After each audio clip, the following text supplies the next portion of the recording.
Welcome to the Southwest Desert Channel, where we delve into the fascinating stories of the American Southwest. Today, we're exploring the life of Louie Simonds, a remarkable figure who lived during the twilight of the fur-trapping era and well into the settlement of the American frontier. His story is one of adventure, love, tragedy, and the changing face of the American West. Our tale begins in 1817 when Luther W. Simonds, better known as Louie, was born somewhere in Kentucky. Like many young men of his time, Louie was drawn to the promise of adventure and fortune in the West. At the tender age of 14, he joined the Old Fur Brigade, embarking on a life that would take him far from his Kentucky roots. In 1831, the same year he joined the brigade, young Louie accompanied a group of seasoned trappers into the Uintah Basin. It was here that he first encountered Antoine Robidoux, a prominent fur trader who would later establish a trading post in the area. This early expedition marked the beginning of Louie's long association with the Uintah region, a place that would play a significant role in his later years. For the next decade and a half, Louie honed his skills as a trapper and mountain man. He learned to navigate the rugged terrain of the Rocky Mountains, to read the signs of nature, and to survive in the harsh wilderness. By 1846, when he was encountered in Santa Fe and Taos by Lewis H. Garrard, author of Uintah and the Taos Trail, Louie had become known as one of the best trappers in the Rocky Mountains. Thank you for joining your desert frontiersman Alan for another Lost Desert Tale. Please leave a like, comment, and share. For further Southwest adventures, hit the subscribe button. Garrard's account paints a vivid picture of Louie Simonds. He describes him as a wild, brave, and carefree mountain man, full of tall tales and never hesitant to recount his own exploits. Like many of his fellow trappers, Louie was illiterate, but what he lacked in formal education, he made up for in practical skills and outdoor knowledge. Our story takes an interesting turn in 1852, when Louie, now 35 years old, married Adeline Carson in Taos. Adeline was no ordinary bride. She was the daughter of the legendary Kit Carson, perhaps the most famous of all the mountain men. Adeline's own story is worth noting. She was born around 1837 to Kit Carson and his Arapaho wife, Wa-Nib, also known as Singing Grass. Tragically, Singing Grass died when Adeline was only about 2 years old. Unable to care for an infant while pursuing his trapping career, Kit initially left Adeline with her mother's relatives. In 1842, when Adeline was about 5 years old, Kit Carson took her back to his old home in Howard County, Missouri. There, he left her in the care of his sister, Elizabeth, making provisions for her care and education. Adeline remained in Missouri until she was 13, receiving a formal education that was rare for a girl of her background in those times. In 1851, Kit Carson returned to Missouri to bring his daughter back to Santa Fe. The journey was not without peril. Near the Cimarron, their party was attacked by Cheyenne, and it was only Kit's quick thinking that saved them from massacre. Back in Santa Fe, Adeline lived with her father and his new Spanish wife, Josefa. However, this arrangement may not have been ideal. Josefa, herself only 22 years old, might not have been entirely comfortable with her 14-year-old stepdaughter, particularly given Adeline's mixed heritage. It was in this context that Adeline, at just 14 years old, married the 35-year-old Louie Simonds in 1852. While such an age difference might shock us today, it wasn't uncommon in those times. Kit Carson himself had married Josefa when she was 14, and he likely saw marriage as a way to ensure his daughter's future. Immediately after their marriage, Louie and Adeline left for California. The timing of their move is significant. The California gold rush was in full swing, having begun in 1848. Like many others, Louie decided to try his luck in the Golden State. However, life in Gold Rush, California proved challenging for the couple. Louie, accustomed to the solitary life of a trapper, found himself out of place in the frenetic atmosphere of California's booming towns. At 36, the bright lights and constant excitement held little appeal for him. Adeline, on the other hand, seems to have embraced her new surroundings. At 15, she was at an age where the excitement and opportunities of California were irresistible. The stark difference in their attitudes towards their new life created a rift between the couple. As one might expect in such a situation, tragedy struck. Adeline met a man more aligned with her youthful energy and ran away with him. In the chaos of the gold rush, with miners constantly moving from one strike to another, it might have seemed impossible to track down two individuals. But Louie Simonds was no ordinary man. He had spent years tracking game and evading hostile Native Americans.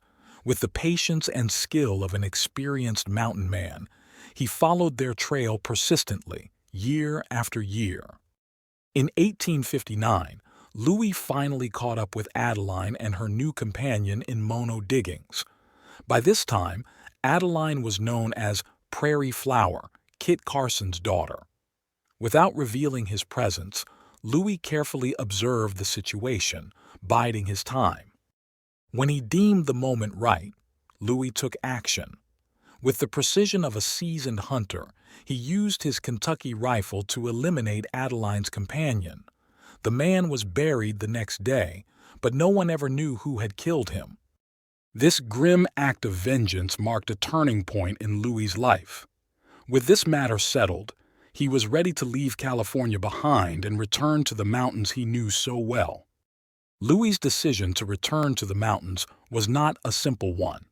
He couldn't return to Taos, where Kit Carson might ask uncomfortable questions about Adeline. Many of his old trapper friends had settled in various parts of the West, but Louie wasn't looking for company. After careful consideration, he decided to return to the Uintah Mountains, where he had first come as a young boy with the Fur Brigade. It was one of the wildest, most isolated spots in the West, far from the usual routes of travel. Robidoux's trading post had been burned down, and there were no white settlers in the Uintah Basin at that time. So, in the fall of 1859, Louie Simonds retreated to Brown's Hole in the Uintah Mountains. This area was used by Native Americans and a handful of mixed-race individuals left behind by the fur trade as a winter camp. Louie arrived with minimal possessions: a horse, a pair of greyhounds, a few traps, and his trusty Kentucky rifle. His years as a mountain man had taught him how to live off the land, and that was exactly what he intended to do. For the next 20 years, Louie Simonds lived in the mountains, adopting a lifestyle more akin to that of a Native American than a white settler. His old companions from the trapping days assumed he had died.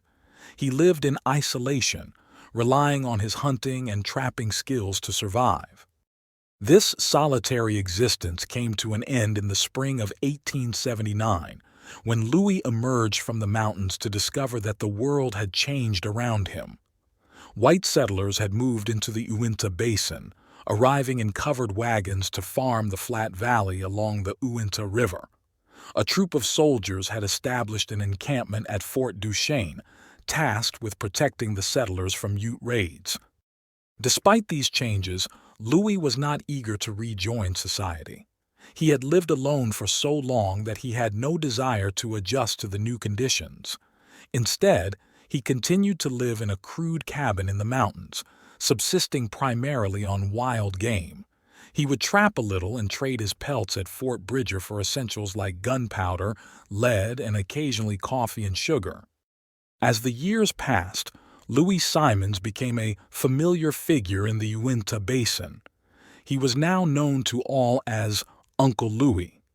He would sometimes make a winter camp near a ranch, and on his infrequent trips through the valley, he was always welcomed by the settlers.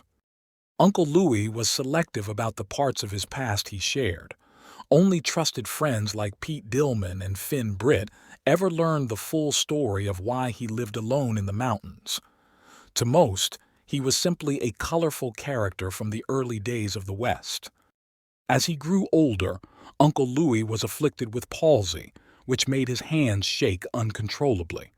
Despite this, he managed to continue hunting, using what Bill Williams described as a double wobble to steady his rifle. In the frontier town of Vernal, he became known for his unique way of drinking whiskey. He would have to sip it from a glass sitting on the bar because his hands were too unsteady to lift the glass to his lips. The winter of 1893 marked the beginning of the end for Uncle Louie. He was living in a small log shack in a canyon above the White Rocks Ute Indian Agency.